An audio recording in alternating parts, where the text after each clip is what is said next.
नीटच्या परीक्षेमध्ये झालेल्या गैरप्रकारामुळे या देशातल्या 20-22 लेकरांनी आत्महत्या केली आणि म्हणून अभिजित दिपके यांच्या नेतृत्वाखाली सोनम वांगचुक यांनी आमरण उपोषणाला सुरुवात केली आणि त्याला प्रतिसाद म्हणून देशभरातले लक्षावधी विद्यार्थी त्या आंदोलनामध्ये सहभागी झाले आणि ते सहभागी झाल्यानंतर आंदोलनकर्त्यांनी सांगितलं की 20 तारखेपर्यंत जर सरकारने चर्चेचा आमच्यासोबत प्रस्ताव नाही ठेवला किंवा चर्चा नाही केली तर 20 तारखेला आम्ही संसद भवनाकडे म्हणजे पार्लमेंटवरती आम्ही मोर्चा नेणार हे सरकारला माहिती होतं। लोकशाहीच्या मार्गाने मोर्चा घेऊन जातात, त्या मोर्चामध्ये या विद्यार्थ्यांना, या देशाच्या भविष्याला दिल्ली पोलिसांनी अक्षरशः कुत्र्यासारखं मारलं आणि त्या आंदोलनामध्ये जे पोलीस सहभागी झाले होते त्यातील अनेक लोकांना बॅचेस नव्हते, अनेक लोक पोलिसांचे कपडे घालून होते, अनेक लोकांना पोलिसांचे कपडेच नव्हते, त्यांच्या दाढा वाढलेल्या म्हणजे कुठल्याही प्रकारे ते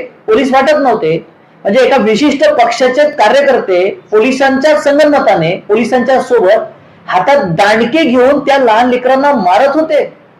15 वर्षाच्या मुली, 16-17 वर्षाचे मुलं, मुली सुद्धा, हे जे लोक घुसले त्याच्यामध्ये हे मुलींना मारत होते, त्यांचे डोके फोडले, त्यांना नको त्या ठिकाणी स्पर्श केले। सरकारमधल्या आमदारांनी, खासदारांनी, मंत्र्यांनी असं म्हटलेलं आहे की त्याला चीनचा पाठिंबा आहे, त्याच्यामध्ये बाहेर देशातील शक्ती सगळे लोक इन्व्हॉल्व झाले आहे।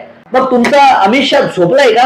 दिल्लीमध्ये सुद्धा फक्त अहंकाराबाई तुम्ही 700 शेतकऱ्यांचा जीव घेतलेला आहे कसायांना। ह्या तरुणाईंनी हा देशाच्या स्वातंत्र्यासाठी रक्त वाहिलेला आहे, तोच तरुण आहे, भगतसिंगांचा वारसा असलेला ह्या देशात तरुण आहे, छत्रपती शिवाजी राजांचा वारसा लाभलेला तरुण या देशात आहे, नामर्द नाही तो। अरे साले, तुमचे मंत्रीपद तुमच्या सिक्युरिटीना भोसडीच्या बाजूला राहणार, हे ना तुम्हाला पळून मारतील, पळून पाहणार नाही तुम्ही कुठला मंत्री आहे, साला तुला झेड सिक्युरिटी आहे की काय आहे, हे तरुणाई आहे।